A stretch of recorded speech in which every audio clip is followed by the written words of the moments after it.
Oke bro, sekarang kita masuk aja langsung ke bagian yang gurih-gurih nyoi ya bro ya. Yang gurih-gurih nyoi bikin gelitik-gelitik otak bro. Bagian coding mengcoding bro. Jangan lu codingin aja anak orang bro.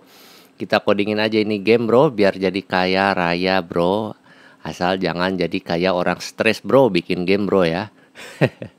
Oke, mungkin gua recap sedikit. Yang banyak bakal kita pakai ini di sini adalah pasti konsep OOP-nya bro, walaupun nggak banyak-banyak banget karena memang walaupun Unity menggunakan C# sebagai bahasa pemrogramannya, tapi tetap aja lah pasti ada sedikit-sedikit yang sudah dijadikan kayak model apa ya, kayak model framework mungkin ya oleh Unity-nya. Jadi kita kayak mungkin manggil metode dari kelas lain itu di Unity, bagaimana caranya, seperti ada pakai find, nanti ada apalah.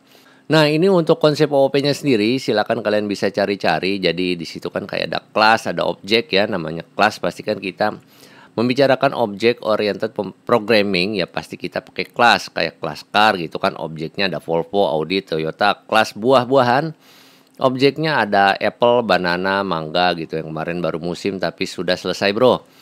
Kalian bisa cari-cari lagi nih, kayak misalkan ini di sini gua nemu yang umum sih, memang udah kebanyakan kayaknya bahasa pemrograman itu konsepnya, terutama untuk yang support OOP-nya. Kayak di sini ada abstraction, inheritance, polymorphism, dan encapsulation. Itu kalian baca-baca lagi seperti apa sih untuk aplikasinya, terutama di bahasa pemrograman C# ini ya.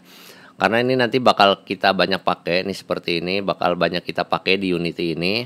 Nanti banyak kita pakai nih, mungkin yang teman-teman belum biasa melihat gitu kan, kayak abstract class, override seperti ini nanti bakal kita pakai ya. Mana tadi inheritance ya, inheritance kayak ini nih, saving account, inherit ke customer, ini kan inheritance ya. Oke, seperti itu. Nah, ini yang gue bilang tadi bro, calling a specific game object into a script nih, kayak tadi ada find seperti itu ya. Untuk call game object in Unity ini juga masih banyak harus gua explore lagi, dan kalau teman-teman ada yang lebih tahu mohon dikoreksi ya bro ya. Oke, langsung aja nih. Kita mulai dari ya tadi bom guy ya. Bom guy kan berarti kan kita masih nyangkut di konsep desainnya pakai finite state machine ya bro. Finite state machine campuran lah, karena nanti untuk the enemy-nya, enemy AI-nya itu kan kalau misalkan ngikutin bener finite state machine kan kayaknya kaku ya. Jadi gua tambahkan sedikit unsur random nanti, biar lucu-lucuan aja lah, biar fun kita main gamenya, jangan bikin stres juga bro. Ini bom guy itu berarti tadi udah sampai nambah data. Player input udah ya, eventnya tadi jangan lupa, gameplaynya kalau ini nggak disetting nanti nggak bakal bisa jalan. Oke, langsung aja kita ke player script. Player script seperti ini bro. Nah, di sini kita manggil kelas dari player state machine. Player state machine ini, di sini kita define juga dari player state-nya. Player state-nya, nah ini ya, ini player state-nya. Di sini juga kita manggil core. Core-nya seperti ini.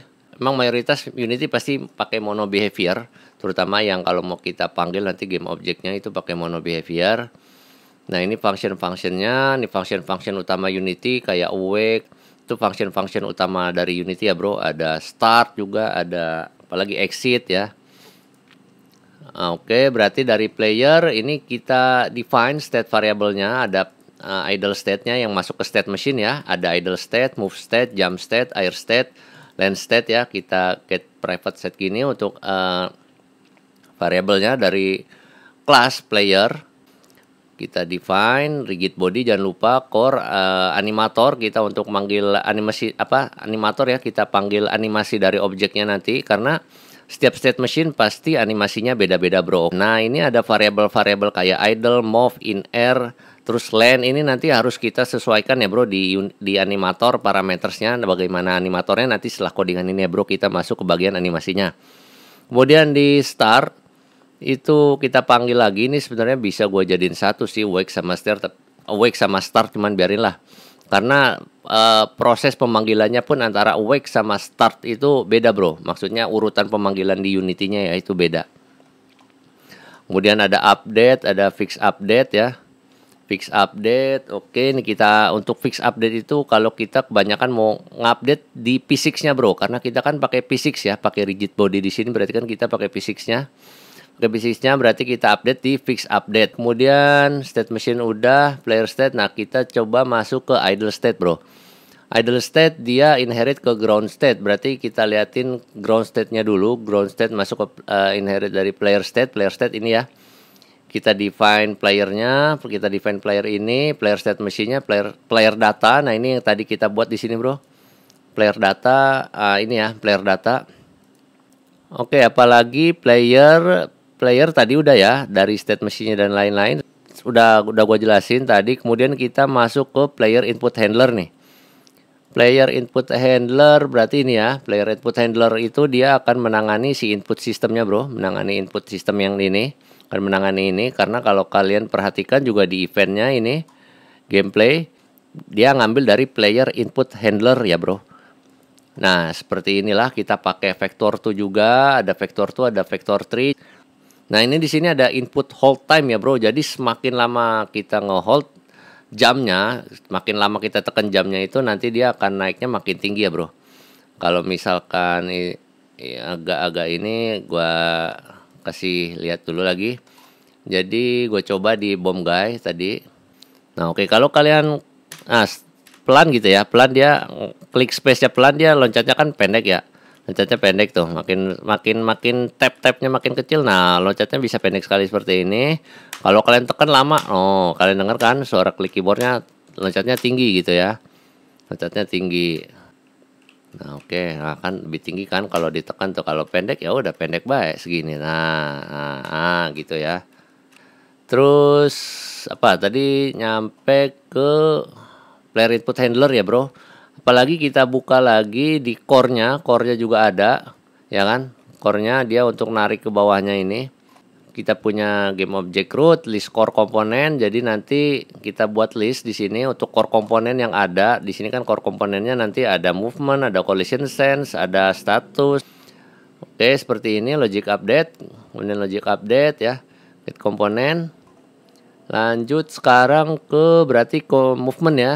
Ke movement di sini ada jump soundnya kita biarin dulu, nggak usah diisi untuk kali ini. Terus berarti mana tadi movement ini ya, movement.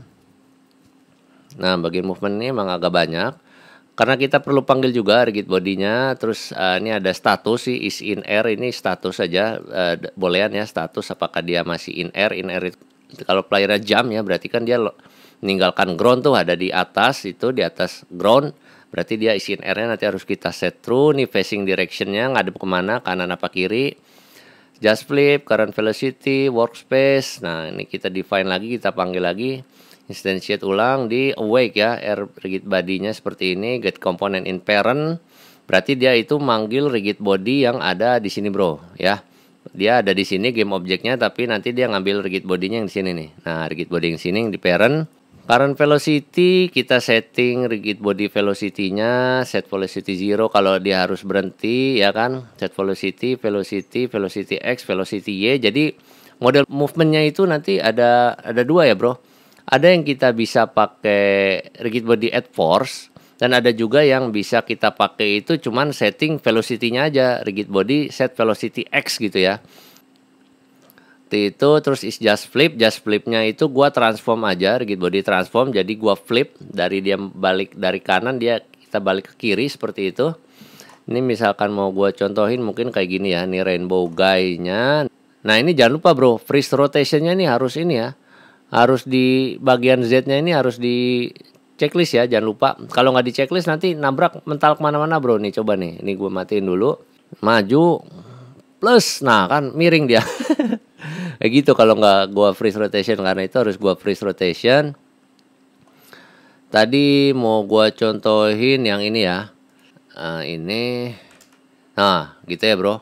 Y-nya gua balik jadi 180 derajat seperti itu kan, dia kebalik kan, kayak gitu, Bro. Kalau X jangan, kalau X mah begitu nantinya sumbu X-nya ya, kan ini kan apa namanya, Y ya, kanan kiri ya. Nah, itu gua balik gitu, gua flip. Ini begitu, biar cakep lah gitu. Terus apa lagi ya? Udahlah di situ aja, biar nggak ribet-ribet juga. Terus movement udah, berarti sekarang kita cek di collision sense-nya ya, Bro. Collision sense, nah ini tadi ground check ya, ini nih titik segitiga ini. Terus ada sailing check yang di atas seperti apa? Mana collision sense? Nah ini collision sense. Kita panggil movement, biasa kita instantiate movement, transform nih ya. Transform dia bentuknya transform bro ya. Transform game object. Ground check seperti ini. Kita cek dari mana taunya dari sini bro. P6 overlap circle ya. Jadi kalau udah ada circle-nya nanti overlap antara circle yang dibuat oleh si P6 2D yang kita implement di ground, yang kita implement di sini, dan dia overlap dengan mana? Dengan grid ini ya, dengan grid. Nah, dengan ini yang oranye ini nanti dia akan menyatakan dirinya is ground true gitu bro ya. Private, oke, udah sampai sini aja untuk collision sense, nggak ribet. Apalagi ya, biar nggak panjang-panjang nih bro, ntar panjang-panjang ngantuk kan, mendingan tanya aja langsung kalau bingung gitu. Nah terus paling tadi, oh ya, di input handler ini di bagian on enable nya ini cara gua manggil untuk smooth dari si ininya bro. Terutama untuk gamepad ya, gamepadnya ini kan gamepadnya nih. Jadi gamepadnya itu nanti deh gue tunjukin, bukan di sini, yang kalau yang kemarin yang awal-awal itu bro, kalau kalian masih ingat. Nah oke bro, maksud gue yang di sini nih. Jadi kan kalau kita geser pelan, gamepadnya dia jalan pelan ya, jalan walk gitu ya. Nanti makin mentok ya dia makin lari kan, makin mentok dia lari. Kalau kan pelan, nah jadi dia bakal jalan doang, jalan pelan apa kenceng lari gitu ya. Seperti itu. Jadi karena itu gue harus dapetin input dari si gamepadnya itu dari sini bro, function ini input system ya. Kita harus include juga input sistemnya di atas. Nah ini Unity Engine input system. Nah untuk smoothing dari movementnya sendiri, untuk rigid bodinya diimplement ke rigid body itu gua pakai metode yang LURP ya, MATLAB ya. Ini untuk smoothingnya, smoothing value-nya. Kalau bisa juga kalau kalian ingin pakai metode lain, kalian bisa coba smooth dump atau ada beberapa metode lagi. Nah ini untuk function run-nya ya. Jadi kan ini kan kita baca run max speed-nya, acceleration amount, deceleration amount. Tadi kan semua ada di sini ya bro, di player data ini yang udah kita define. Oke, satu lagi itu kayaknya class player data belum ya, belum ke cover class player data ini bro. Nah, class player data kita pakainya seperti ini. Dia masuknya ke script table object dan kita buat create asset penuh. Jadi maksudnya itu untuk seperti ini, bro. Ketika kalian klik kanan di sini itu di create, nanti dia muncul di sini, bro, data, player data ya, base data. Nah, kan nanti dia muncul di sini, itu namanya sesuai yang kita definisikan di sini ya. Data, player data, base data, urutannya seperti itu. Karena itu inheritnya ke script table object ya, bro. Ini kan sama kan semua settingannya, nih define headernya biar agak kelihatan enak lah ya, biar agak kelihatan enak. Tuh kan ada headernya run, jump state, in air state gitu ya. Terus kita juga setting gravity strength-nya di sini seperti ini, formula yang gua implement. Tuh gravity strength, jump force dan lain-lain, ini fungsinya ini. Oke, nah ini satu lagi bro, mungkin yang layer ya, biar tadi agak jelas. Nih kan yang layer ya. Yang layer, nih gizmosnya gua matiin, gua set layer. Nah ini kan bomb guy layernya default ya bro. Untuk rainbow guy layernya udah gua set sebagai player. Coba sekarang gua gerakin, tapi ini kalau bomb guy-nya ada movementnya nanti dua-duanya ikut gerak ini. Ini harus gua remove dulu biar nggak dua-duanya ikut gerak. Gua remove di bomb guy-nya. Dan untuk di rainbow guy gua biarkan. Kita cek ya overlapnya itu nanti seperti apa dengan settingannya di project setting untuk P6 2D-nya.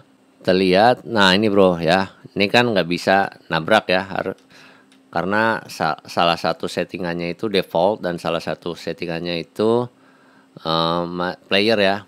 Kalian lihat di sini ya. Ini karena udah gua mati nih bro collisionsnya default sama player. Ini kalau gua cek defaultnya kan dari Unity-nya semua ke cek ini ya bro. Ini kalau gua cek dia nabrak tuh bro ya, nabrak ya. Nah ini harus, kalau kalian nanti ada buat layer lagi, kalau nggak mau nabrak, nggak mau collide ya, ininya di uncheck seperti itu. Oke, jadinya nggak ini ya. Coba dicek lagi satu persatu. Player data udah, movement udah, collision sense udah, core udah, rainbow guy udah. Jangan lupa kita pakai desain konsepnya adalah state machine. Jadi setiap ada perubahan, misalkan kayak di ground state ini ya, di logic update nih. If jump input dan jump is touching ceiling, berarti dia pindah ke state machine jump state ya. Kalau dia nggak ada di ground, dia state-nya masuknya ke in air state ya bro, seperti itu. Idle, nah kayak di idle ini di bagian logic update-nya. Kalau X inputnya 0, dia berarti diem ya. Tidak sama dengan 0, maksud saya tidak sama dengan 0, berarti dia diposisikan state mesinnya berubah ke move state ya. Kalau misalkan X inputnya -1, dia masuknya ke crouch idle state. Di sini habis, ya udah itu aja bro.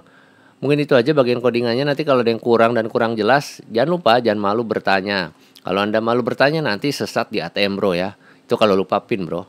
Oke, langsung aja kita masuk ke bagian animasinya bro, karena animasinya tadi belum komplit ya.